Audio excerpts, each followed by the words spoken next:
मातरम। जय हिंद, जय भारत। दोस्तों, आज मैं 18 मई 2026 का डेली करंट अफेयर प्रस्तुत कर रहा हूं। बेहतर से बेहतर की तलाश करें और बेहतर लोगों से जुड़ें। और मेरा हमेशा प्रयास रहा है कि आपको परीक्षा उपयोगी और नवीनतम प्रश्न बेहतर जानकारियों के साथ दिया जाए। तो दोस्तों, आज की मैं वीडियो प्रारंभ कर रहा हूं। ये महत्वपूर्ण परीक्षा उपयोगी वीडियो है। आप इसे देखें और अपने साथियों को सोशल साइटों और स्टडी ग्रुपों पर शेयर करें। ये रहा पहला क्वेश्चन, मोस्ट इम्पॉर्टेंट क्वेश्चन। मई 2026 में दिल्ली सरकार ने भारतीय वन अधिनियम 1927 की किस धारा के सेंट्रल क्षेत्र को आरक्षित वन घोषित किया? गाइस, इस प्रश्न का सही उत्तर है निम्न ऑप्शनों में ऑप्शन ए, धारा 20 इस प्रश्न का सही उत्तर है।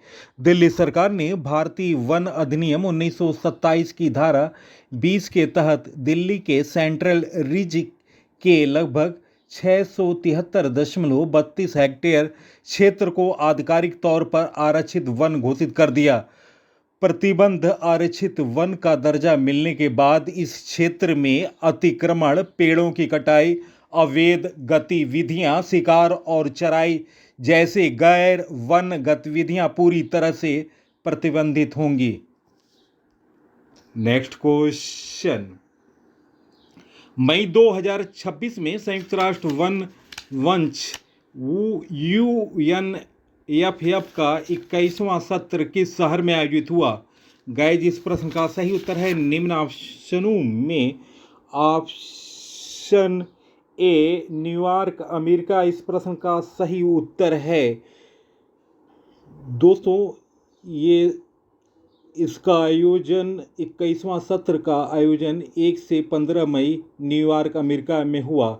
संयुक्त राष्ट्र वन मंच UNFF के बारे में जानकारी। स्थापना। इसकी स्थापना अक्टूबर 2000 के संयुक्त राष्ट्र आर्थिक और सामाजिक परिषद ECOSOC के एक सहायक निकाय के रूप में की गई थी। उद्देश्य है इसका मुख्य कार्य दुनिया के सभी प्रकार के वनों के प्रबंधन और संरक्षण और उनके सतत विकास को बढ़ावा देना।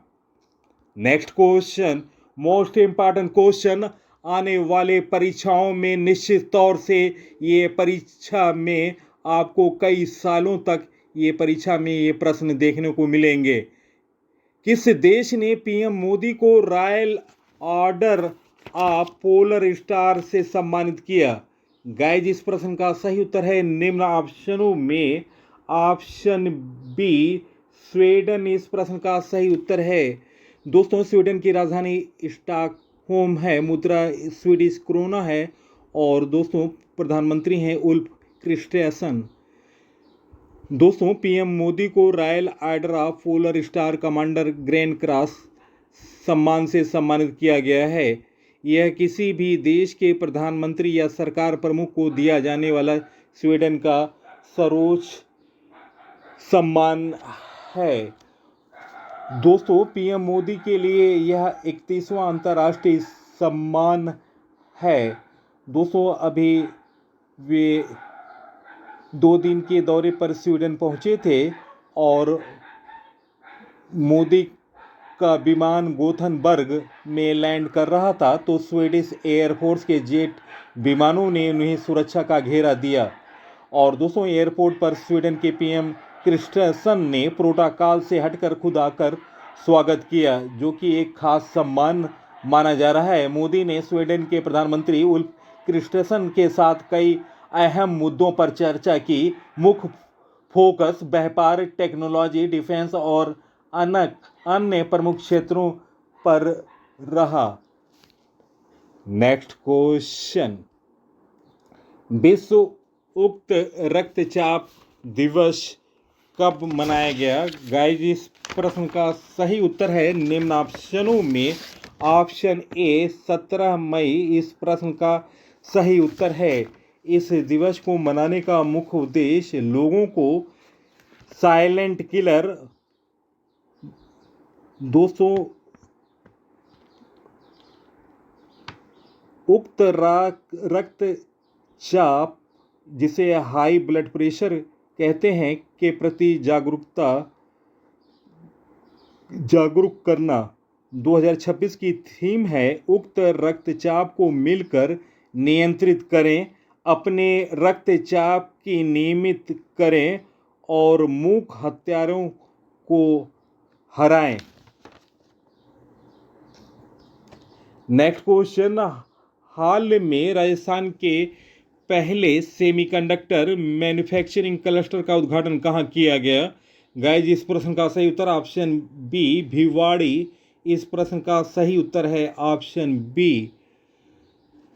दोस्तों, यह इसमें 1200 करोड़ निवेश किए जा रहे हैं और 2500 लोगों को रोजगार मिलेगा। और दोस्तों, ये 50.1 एकड़ में विकसित किया जा रहा है। स्थान है इसका सालापुर, संखेड़ा, भिवाड़ी। और इसका संचालन करेगा Sahasra semiconductors private limited. Next question, Elina Svitolina ने इटालियन ओपन टेनिस टूर्नामेंट के फाइनल में किसे हराया? गाइस, इस प्रश्न का सही उत्तर निम्न ऑप्शनों में ऑप्शन सी कोको गॉफ। इस प्रश्न का सही उत्तर है दोस्तों, एलिना स्वेतोलिना ने कोको गॉफ को 6-4, 6-7, 6-2 से हराकर तीसरी बार इटालियन ओपन खिताब अपने नाम किया। और दोस्तों, आपको बता दें, एलिना स्वेतोलिना ने 2017 और 2018 में भी ये इटालियन ट्रॉफी यानी रोम ट्रॉफी जीता है। और दोस्तों, बता रहा हूँ, एलिना स्वेतोलिना का संबंध यूक्रेन से है। नेक्स्ट क्वेश्चन, हाल में भारत में पहली बार लॉन्च की गई डोनानेमैब चिकित्सा दवा का संबंध किस रोग से है? गाइस, इस प्रश्न का सही उत्तर है निम्न ऑप्शनों में option B Alzheimer. Option B इस प्रश्न का सही उत्तर है। अमेरिका स्थित फार्मा कंपनी एली लिली ने भारत में अपनी अल्जाइमर की दवा डोनानेमैब को लोमार्जी वार्ड नाम से लॉन्च किया है, जो प्रारंभिक चरण के अल्जाइमर रोग से पीड़ित रोगियों के लिए देश की पहली अनुमोदित एमाइलाइड प्लाक लक्षित थेरेपी है। और दोस्तों, इस दवा की एक शीशी की कीमत है 91,688 रुपये। नेक्स्ट क्वेश्चन, हाल में Bharat common criteria development board का अध्यक्ष नामित हुआ। भारत इसका सदस्य कब बना? गाइस, इस प्रश्न का सही उत्तर है निम्न ऑप्शनों में ऑप्शन बी 2013। इस प्रश्न का सही उत्तर है ऑप्शन बी।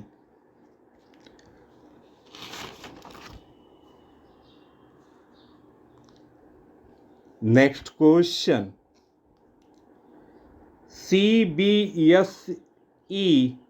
सीबीएसई में ओएसएम का सिस्टम का क्या मतलब है?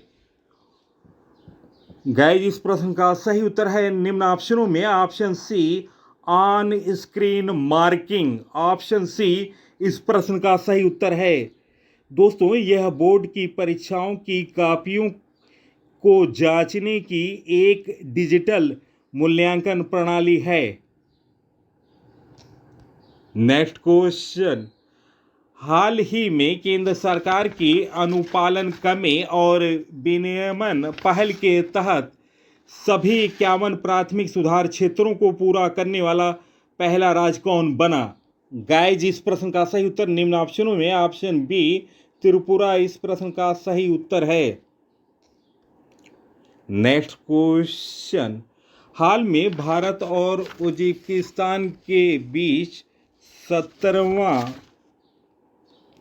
विदेश कार्यालय परामर्श कहाँ आयोजित किया गया? गाइस, इस प्रश्न का सही उत्तर है निम्न ऑप्शनों में ऑप्शन बी नई दिल्ली। इस प्रश्न का सही उत्तर है ऑप्शन बी। नेक्स्ट क्वेश्चन, हाल में अंतर्राष्ट्रीय संग्रहालय दिवस कब मनाया गया? गाइस, इस प्रश्न का सही उत्तर है निम्न ऑप्शनों में ऑप्शन ए 18 मई। इस प्रश्न का सही उत्तर है। दोस्तों, इसका आयोजन अंतर्राष्ट्रीय संग्रहालय दिवस प्रति वर्ष 18 मई को मनाया जाता है। इसका आयोजन अंतर्राष्ट्रीय संग्रहालय परिषद ICOM द्वारा किया जाता है। इसका मुख्य उद्देश्य संग्रहालय के महत्व और समाज में उनकी भूमिका के बारे में जन जागरूकता बढ़ाना है। नेक्स्ट क्वेश्चन, हाल में भारत की पहली हाइड्रोजन बस सेवा किस शहर में शुरू की गई? गाइस, इस प्रश्न का सही उत्तर ऑप्शन बी दिल्ली। इस प्रश्न का सही उत्तर है। दोस्तों, भारत की पहली हाइड्रोजन पावर्ड शटल बस सेवा नई दिल्ली केंद्रीय सचिवालय से शुरू की गई। नेक्स्ट क्वेश्चन, कतर से LPG लेकर भारत पहुंचे जहाज का क्या नाम है? गाइस, इस प्रश्न का सही उत्तर है निम्न ऑप्शनों में ऑप्शन सी MV सिमी। इस प्रश्न का सही उत्तर है। दोस्तों, पश्चिम एशिया संकट के बीच कतर से 20,000 टन LPG लेकर एक जहाज MV सिमी हारमुज जल डमरू मध्य पार कर गुजरात के कांडला स्थित बंदरगाह पर पहुंच गया। दोस्तों, रविवार को बताया गया अधिकारियों द्वारा कि मार्शल आइलैंड के ध्वज वाला पोत MV सिमी कतर से रवाना हुआ और 13 मई को हारमुज पार करने के बाद शनिवार रात 11:30 बजे भारत के कांडला बंदरगाह पर पहुंचा। दोस्तों, ओमान तट के निकट स्थित हारमुज जल डमरू मध्य दुनिया की एनर्जी सप्लाई के लिए बेहद अहम समुद्री मार्ग माना जाता है, जहां से वैश्विक एनर्जी सप्लाई का लगभग 5वां हिस्सा गुजरता है। जंग के बाद हाल के दशकों का ये सबसे बड़ा ऊर्जा संकट पैदा हो गया है। नेक्स्ट क्वेश्चन, हाल में एशियाई मुक्केबाजी अंडर 15 चैंपियनशिप 2026 में भारत ने कितने पदक जीते? गाइस, इस प्रश्न का सही उत्तर है निम्न ऑप्शनों में ऑप्शन ए 27 पदक। इस प्रश्न का सही उत्तर है। भारत ने उज्बेकिस्तान के ताशकंद में आयोजित एशियाई अंडर 15 मुक्केबाजी चैंपियनशिप में कुल 27 पदक जीते, जिसमें 9 स्वर्ण, 6 रजत और 12 कांस्य पदक शामिल हैं। नेक्स्ट क्वेश्चन, हाल में भारत ने रणनीतिक पेट्रोलियम भंडार बनाने के लिए किस देश के साथ समझौते पर हस्ताक्षर किए? गाइस, इस प्रश्न का सही उत्तर है निम्न ऑप्शनों में ऑप्शन सी UAE। इस प्रश्न का सही उत्तर है ऑप्शन सी। इस प्रश्न का सही उत्तर है। नेक्स्ट क्वेश्चन, हाल में जियो प्लेटफॉर्म के नए प्रबंध निदेशक MD के रूप में किसे नियुक्त किया गया? गाइस, इस प्रश्न का सही उत्तर है निम्न ऑप्शनों में ऑप्शन ए आकाश अंबानी। इस प्रश्न का सही उत्तर है ऑप्शन ए। दोस्तों, वे 5 साल के लिए मैनेजिंग डायरेक्टर बनाए गए हैं। उनका कार्यकाल है 9 अप्रैल 2026 से 2031 तक। दोस्तों,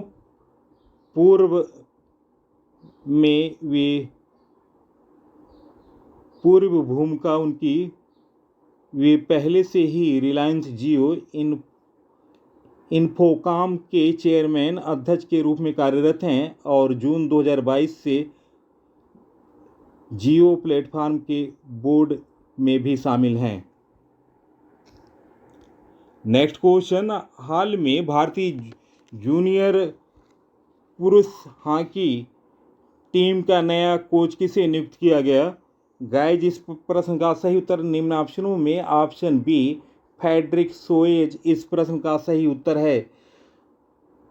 दोस्तों, वे 1995 से 2010 तक फ्रांस के लिए 196 अंतर्राष्ट्रीय मैच खेले, जिसमें 195 गोल किए। और दोस्तों, ये फ्रांस और स्पेन के मुख्य कोच रह चुके हैं। और दोस्तों, वे रियो ओलंपिक में फ्रांस के कोच रहे और फ्रांस ने 5वां स्थान हासिल किया था। और 2016, 2020 और 2024 में वे फ्रांस के मुख्य कोच रहे। दोस्तों, उन्होंने ओलंपिक में भी भाग लिया है 2018 और 2023। वे इस पद पर 2 बार के ओलंपिक पदक विजेता PR श्रीजेश की जगह लेंगे।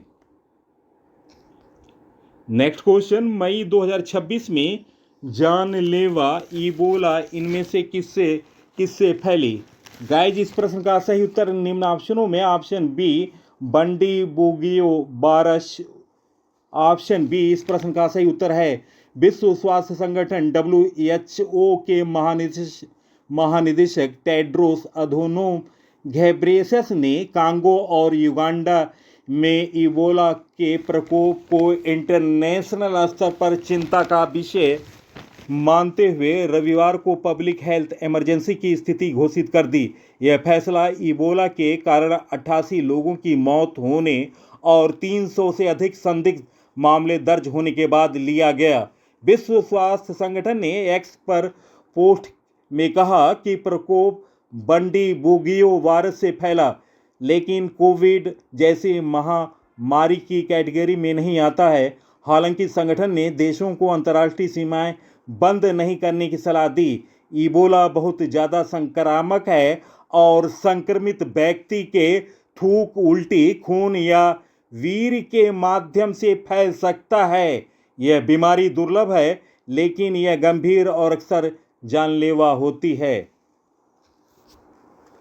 प्रश्नों का चयन, पीसी सर की लगातार मेहनत और अपडेटेड जानकारी आप लोगों को पसंद आई है। आप इस वीडियो को सोशल साइटों और स्टडी ग्रुपों पर शेयर करें। इसी के साथ मैं इस अंक से विदा ले रहा हूं। अगले अंक में आपसे मुलाकात होगी। तब तक के लिए नमस्कार, वंदे मातरम, जय हिंद, जय भारत।